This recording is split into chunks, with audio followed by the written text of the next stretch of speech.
ভাই চলুন ভিডিওটা দেখি।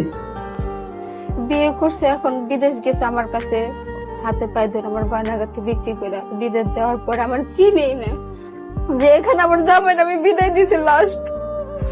ওইখানে আমি কবর দিয়েছি। আমি যদি আগে জানতাম তাহলে কখনোই বিদেশে দিতাম না। আমি আমার টাকা পয়সা তো ভিতর যাইব না, আমার এই ছিল না।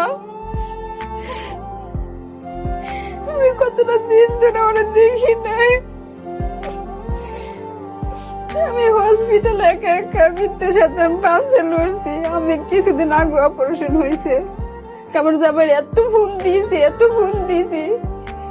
ফোন দিলে কয় কি তোর ডিভোর্সের কাগজ পাঠিয়ে দিব। ওই ছেলে আমারে কয় কি সাইদুলের চেহারার কোনো জীবনও দেখবি না। 10 বছর সংসার করছি, তোর কিচ্ছু আমার কথা মনে পড়ে না। আমার রাত জানেন না এত কষ্ট যায়। আমার রাত নাই, নেশি নাই, আমার দিন এক হয়ে গেছে। আমি রাত্রে 1 ঘন্টা ঘুমাই না। মানে আমি কি বলবো, আমার জীবনটা পুরো নষ্ট হয়ে গেছে।